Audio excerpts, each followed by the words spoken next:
Aquí ese perro me aburre.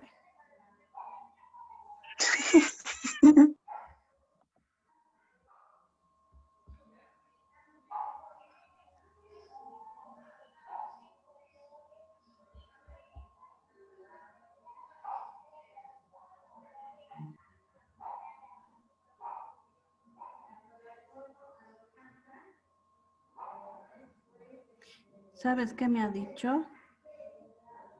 Que no va a variar mucho de ese avalúo el precio. Ahorita me ha escrito.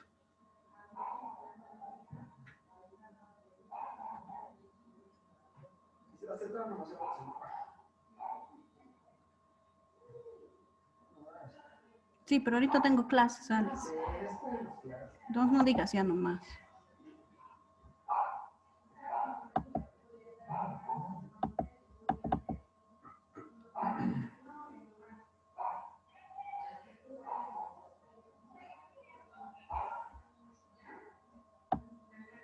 Ojalá que quiera la señora.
¿Qué ha pasado?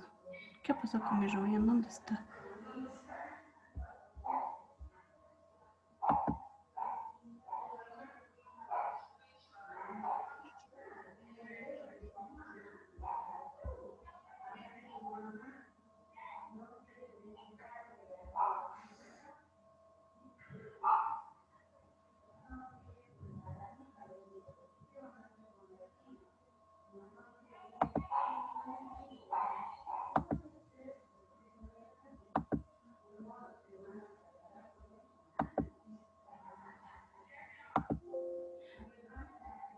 Buen día, chicos, ¿me escuchan? Buenos días, doctora. Buenos días, doctora. Sí. Ah, ya.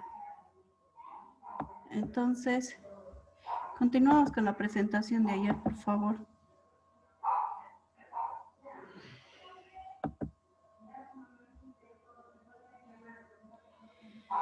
Estábamos viendo acá lo que significa, cómo afecta la psicopatología, ¿no?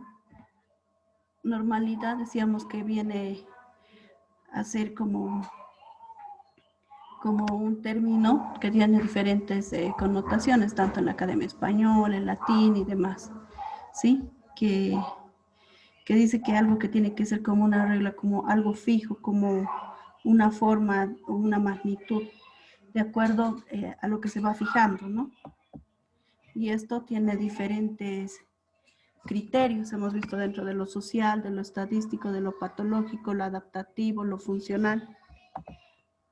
Dentro de lo social hemos visto que es muy ambiguo, ¿no? Va a depender del ambiente social, de que tiene que haber un consenso general del grupo social, ¿sí? Y es muy difícil determinar lo que era normalidad y lo que es anormalidad. Por ejemplo, algo más óptimo dijimos que era la puntualidad, igual pusieron otro ejemplo, ¿no? Dentro de lo estadístico vemos que sí es más científico el poder decir que algo sea normal. Cuando se habla de conceptos de estadística, de que es estadísticamente significativo, o sensibilidad, especificidad, todos esos términos, sí es más fácil, ¿no? Y hay valores como la talla, el peso, curvas y demás, que variables y todo eso que sí se pueden medir y sí se puede decir de acuerdo al lugar, también al origen, al ambiente, que algo es normal. Por ejemplo, la talla de los bolivianos es normal para nosotros medir que sea unos 60, unos 70, pero en Canadá es diferente, ¿no? Entonces, de acuerdo al lugar, al ambiente, siempre va a variar.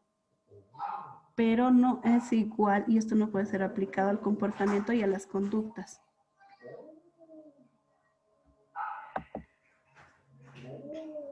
Entonces, también dentro del estado patológico, también se confunde, ¿no? Esto si es anormal o si hay alguna anomalía, ¿sí? Si es irregular o desigual. Entonces, hay cierto criterio para poder determinar, y eso lo hace el especialista, obviamente, si es que hay algún tipo de alteración biológica. Aquí también vimos la adaptabilidad, de la parte adaptativa, ¿sí? Es necesario tomar en cuenta la capacidad del individuo dentro de un sistema de oferta y demanda de costo y beneficio. Aquí decíamos y poníamos de ejemplo, era estos síndromes en los niños, ¿no? Que tienen que adaptarse cuando tienen TDAH, cuando tienen algún tipo de patología, sí, el autismo, por ejemplo. Entonces, y hablamos de integración al medio de todo este tipo de personas, que no es que sean anormales, sino que es diferente tipo de adaptabilidad que tienen. Dentro de la parte funcional veíamos el ser humano es tanto más normal cuanto más capaz de convertir sus fantasías inconscientes en sentimientos, pensamientos conscientes en forma de comportamiento satisfactorio para él y para los demás.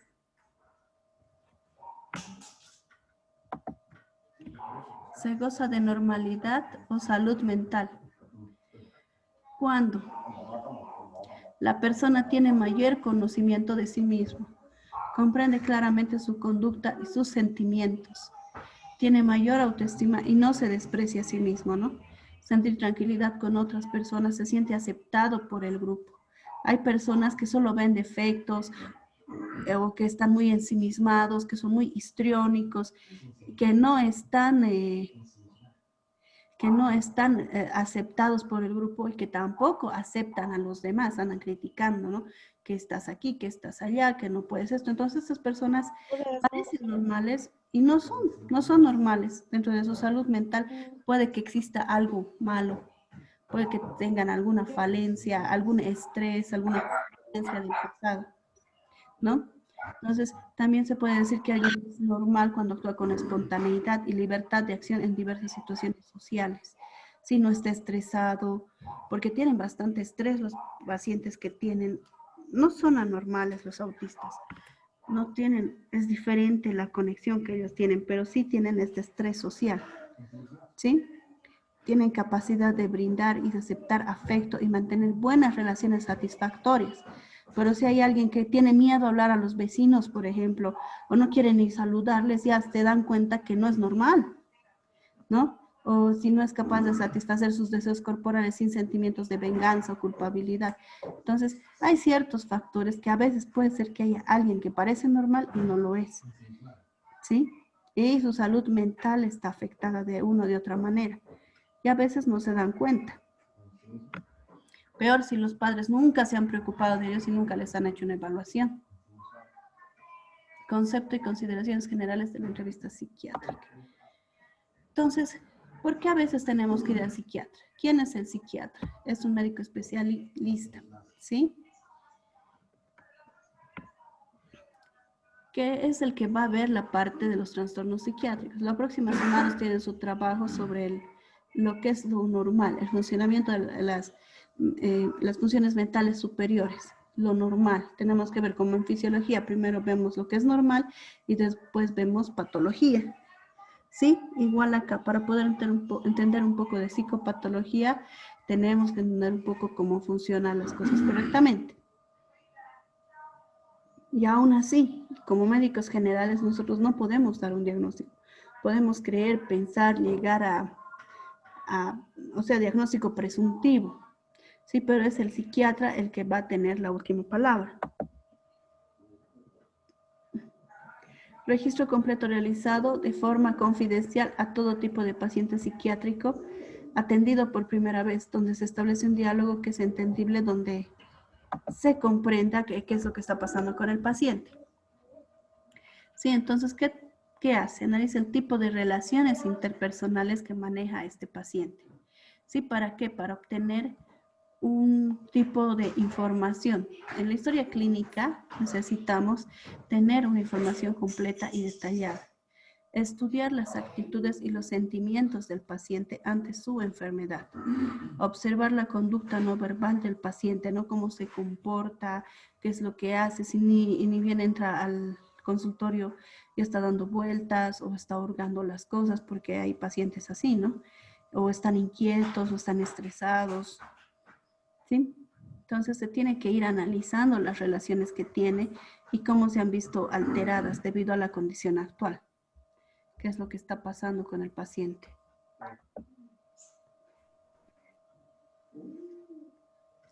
Entonces, ¿qué se debe observar? Aquí están diferentes tipos de expresiones, ¿no? ¿Cómo va a entrar a la consulta el paciente? ¿No? Tenemos que ser espectadores y mirar todo. Por ejemplo, si entra así una persona vestida de esta manera, ya nos llama la atención, ¿no? Tiene una obsesión con objetos. Y acá este paciente también, o sea, si entra de esta manera extravagante, ya van pensando diferentes cosas, ¿no? Y al hacer la historia clínica, también.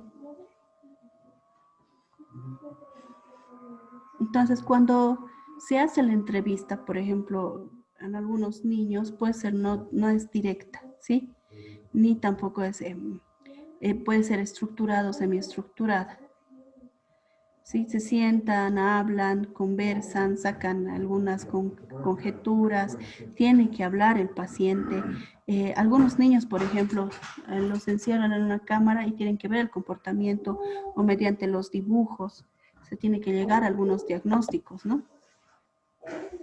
Entonces, el modo de acceso, ¿dónde va? ¿Cómo voy a llegar yo al paciente? El lugar de la entrevista, la duración de la entrevista también es importante, ¿no? Por ejemplo, tienen ellos fijo cierta cantidad de tiempo. O cuando es alguien que necesita trabajarse más, no salen de ese lugar hasta que haya trabajado lo suficiente. Por eso es que hay también lugares en los que tienen que estar internados los pacientes, ¿no? Entonces acá tenemos la fase inicial, una fase intermedia y una fase final. ¿Qué es lo que se va a trabajar en la fase final, fase intermedia, fase final?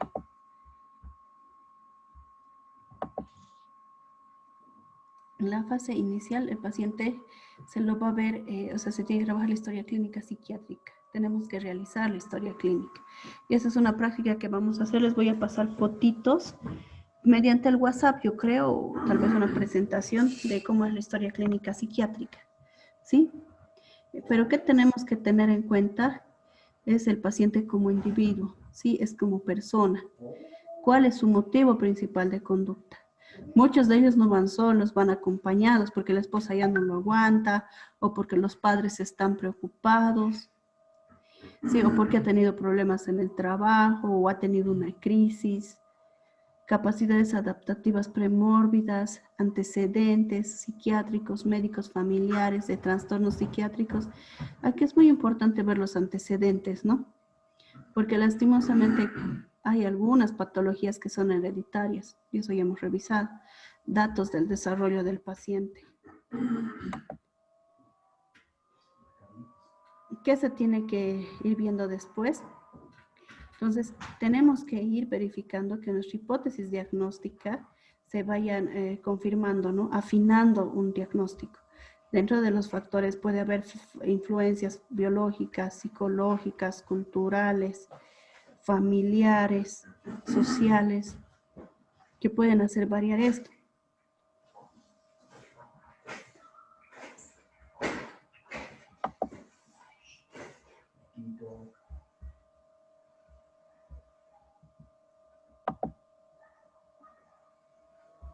Sí, el transcurso de la historia clínica psiquiatra se evalúa las percepciones que el paciente tiene de sí mismo y de sus experiencias, las expectativas que alberga en relación con sus problemas, los objetivos del tratamiento, el tipo de relación terapéutica deseada.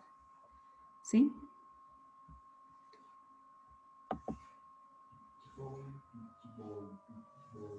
La exploración psicopatológica, tenemos que ir viendo si tiene algunos rasgos, algunas características de determinadas patologías, ¿sí? Entonces, dice transversal, es un resumen transversal de la conducta. ¿Por qué? Porque es en un momento dado, en un tiempo dado, que se va a analizar tanto su conducta, la parte sensorial, las funciones cognitivas del paciente.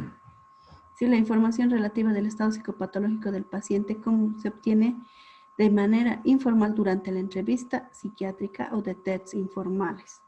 ¿Sí? A veces los psicólogos pediátricos, ¿no? Que hacen uno lo deja al niño y tienen que hacer algunos tests, ¿no? Tests formales, que ya están predeterminados, prediseñados, igual en la parte de psiquiatría, ¿no? Tienen que realizar estos tests para poder valorar y tener algún resultado. Acá también la exploración informal, apariencia y comportamiento, cómo se presenta a la consulta, cómo llega el paciente.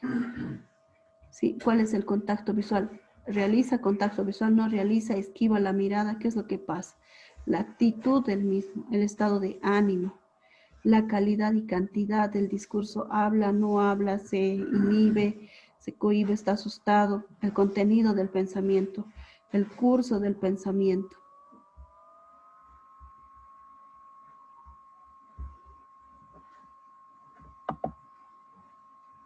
Entonces, los tests formales incluyen la orientación, la atención, la concentración, la memoria reciente y remota, la cantidad de información que pueden tener, la riqueza de vocabulario, la capacidad de abstracción, la capacidad de juicio e introspección, la capacidad de adaptación que tiene y de comportamiento.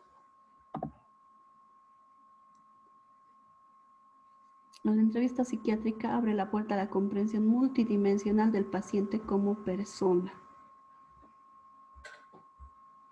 ¿Sí? Se va tomando fotos de las diferentes expresiones que va teniendo la paciente y vemos que va cambiando, ¿no? La actitud.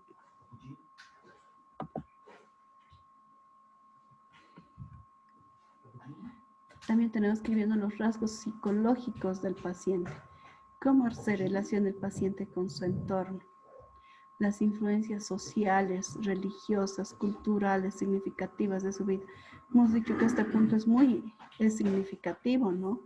No es lo mismo, por ejemplo, los Amish, que no tienen conocimiento de la tecnología, no lo aplican dentro de su religión, o muchos de sus compañeros también que son adventistas, que tienen sus creencias religiosas, que no pueden ni pasar una clase ya desde los viernes y sábado, por ejemplo, ¿no? Entonces, eso tiene diferentes connotaciones, influencias y que son significativas para su vida. ¿Y cómo se va a relacionar en relación con esto, con su entorno, el paciente? Las motivaciones conscientes e inconscientes de su conducta. ¿Qué es lo que le motiva? ¿Qué es lo que les motiva a ustedes, por ejemplo, para ser médicos, para estudiar medicina, consciente e inconscientemente? Los puntos fuertes y débiles del yo. Sí, hemos dicho que el yo, el super yo y el ello también están dentro de todo esto, ¿no? Las estrategias de afrontamiento que utiliza. Sí, los mecanismos de defensa predominantes y las situaciones en las que se emplean. Si por ejemplo, si es una mujer, si es que tiene estos mecanismos de defensa, o es que se deja manipular, o es que se deja dominar, ¿sí? O es que se deja someter. El apoyo y la red social. Y el apoyo que existe. Ahora se trabaja bastante esto para que no exista ese sometimiento, ¿no? Que hay del sexo femenino ante la violencia, que exista más denuncias, que exista más sobre estos mecanismos de defensa que a veces no están desarrollados y acá es donde se tiene que trabajar bastante. Los puntos vulnerables de la persona, ¿sí? Las áreas de actitud, los logros. Todo esto tenemos que ir viendo en relación a la conducta del paciente, a cómo él se ve. Las características diferenciales de la entrevista psiquiátrica.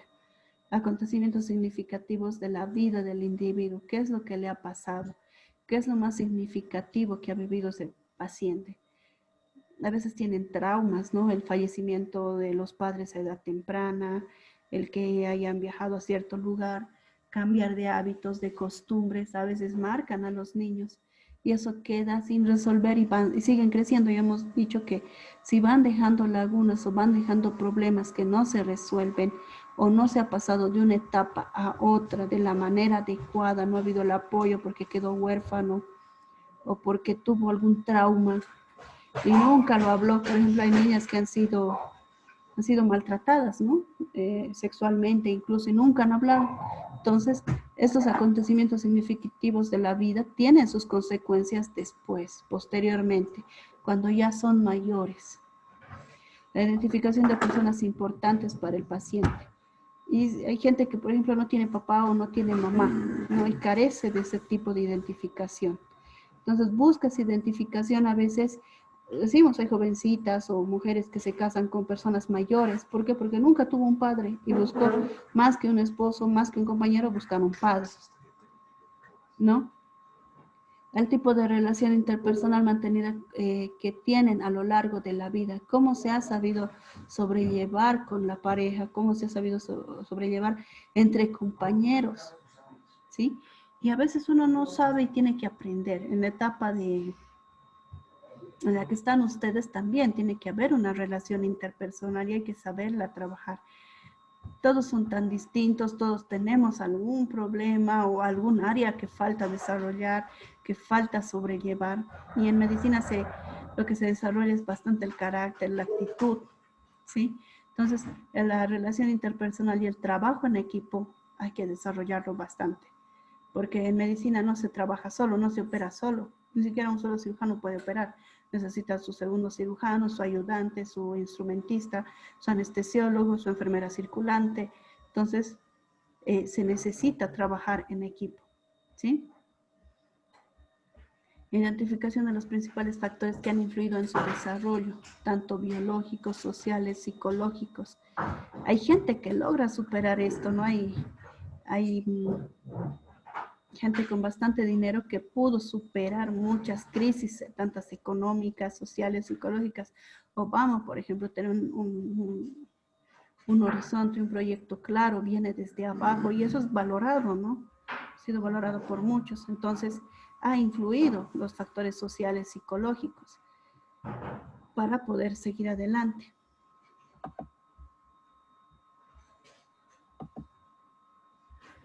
Trastornos de ansiedad, ¿sí? ¿Cuáles hemos dicho? ¿Cuáles serían los trastornos psiquiátricos primarios? Trastornos de ansiedad, trastornos del estado de ánimo, esquizofrénicos, relacionados con sustancias cognitivas. Por ejemplo, en la pandemia, ¿será que hemos tenido bastante de este tipo de trastornos? ¿Habrá afectado el cambio, el encierro, el estar en la casa? Sí. ¿Está afectado, chicos, o no? Algunos. Más que todas las personas mayores, ¿no? Los jóvenes, los niños se pueden adaptar más fácilmente.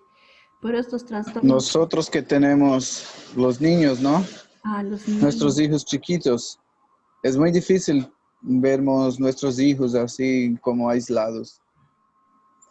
Porque, por ejemplo, como están tan chiquitos, entonces tienen ganas de salir, de ir a calle, a ver a alguien, ¿no? A las escuelas. Ellos extrañan la escuela, entonces para ellos es difícil, para nosotros como padres de familia sí, es muy difícil.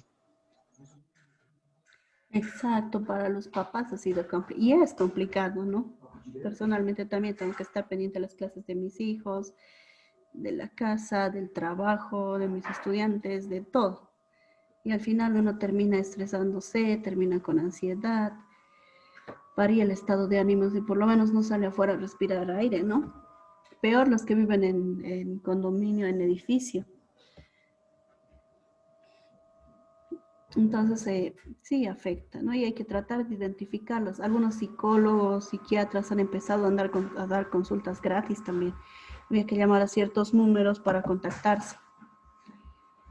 Entonces, pero en un examen médico psiquiátrico exhaustivo, ¿qué incluye?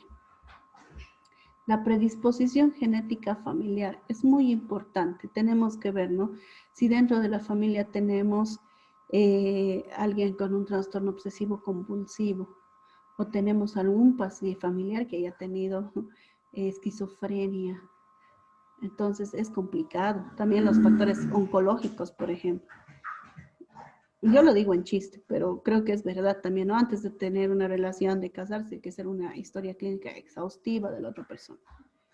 ¿Sí? Una predisposición genética familiar, porque no sabemos si después sí está loco la persona, ¿no? Exploraciones radiográficas, pruebas de laboratorio, exploración física. Entonces tenemos que ir viendo, y aquí hay un círculo, ¿no? En el que tiene que haber apoyo, tiene que haber introspección, ¿sí? Y tiene que haber la autorrevelación en la misma persona para poder salir adelante.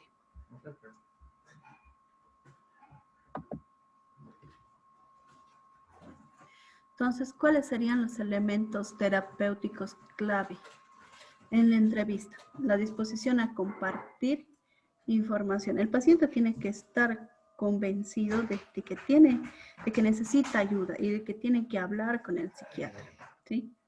La capacidad de escuchar en forma empática en una relación confidencial. Aquí sí es demasiado confidencial todo lo que nos puede contar el paciente, porque puede que salgan a relucir cosas que nadie más sabe. Por ejemplo, una violación, abuso sexual, y que eso a lo largo de la vida ha tenido algunos problemas, ¿no? Algunas connotaciones. El psiquiatra aporta a la entrevista su profundo conocimiento de la conducta normal y anormal. ¿Sí?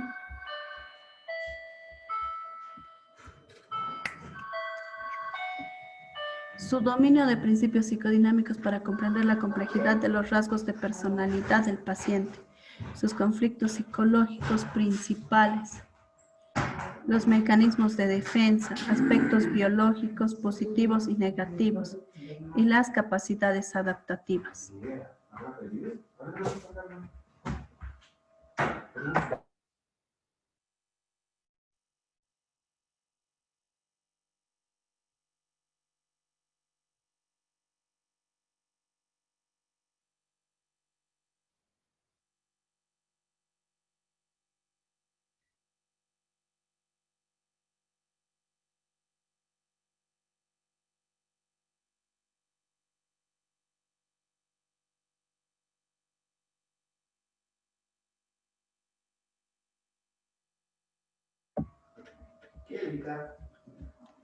¿Qué?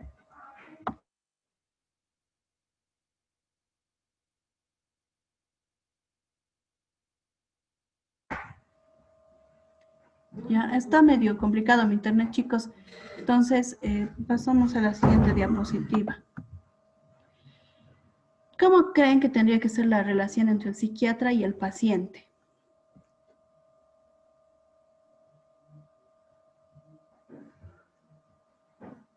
Sobre todo, el psiquiatra tiene que transmitir al paciente confiabilidad. Creo que hay que tener como una amistad profesional porque a veces hay médicos que, no sé, piensan, soy médico y voy a actuar como médico, solo como médico. Y no sé, hay que tener humanismo, ¿no? Porque por lo que no sea una patología que va a traer fiebre, dolores, esto, pero va a traer sufrimiento al paciente de otras formas. Entonces, creo que sí, la humanización. Sí, entre el psiquiatra y el paciente sí o sí tiene que haber empatía. La empatía es muy importante a este nivel, ¿no? Acá sí que se tiene que dejar de lado lo que es... algunos médicos atienden de 2 en 2 pacientes o atienden... no hay esa empatía, ¿no? No llegan a conectar. Entonces, Acá, transferencia es el término en el que el paciente va a pasar todo lo que le pasa hacia el médico, ¿sí? ¿Qué tiene que hacer el paciente? Proyecta de forma inconsciente las emociones, los pensamientos, los deseos relativos a personas significativas de su vida anterior o hacia personas de su vida actual, ¿sí? El paciente reacciona ante el psiquiatra como si éste formara parte de su pasado, aunque las reacciones pueden haber sido apropiadas en una situación de vida anterior, vital anterior. Y lo que hace el psiquiatra es la contratransferencia. Proyecta de forma inconsciente las emociones, pensamientos y deseos de su pasado de la personalidad del paciente, ¿no? Tiene que analizar, tiene que ver qué es lo que ha pasado.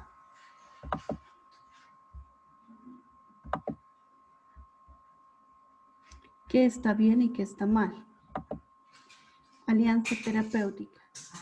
Tiene que haber un consenso, consiste en un proceso en el cual el yo maduro racional del paciente, ¿sí? Se utilizan en combinación y con las habilidades analíticas del psiquiatra para poder avanzar en la comprensión del problema. Es decir, el alcohólico, por ejemplo, tiene que aceptar que tiene un problema, tiene que entender que es alcohólico.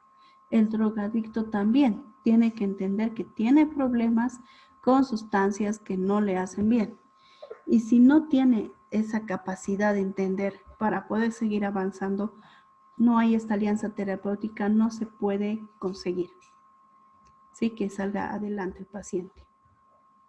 Entonces, el primer paso es este, que acepten, que sepan que hay, cuando se trata de algo como eso, ¿no? Hay otro tipo de patologías que el paciente no se da cuenta, no es consciente. Entonces, la base de esta alianza es la relación de la confianza establecida en etapas precoces entre el niño y su madre. Y aquí hemos visto cuando hemos visto el desarrollo de Piaget o el desarrollo psicosexual de Freud, de que la mamá es muy importante, ¿no? La mamá, yo creo que realmente es lo único irreemplazable en esta vida. Todo lo demás, como médicos, como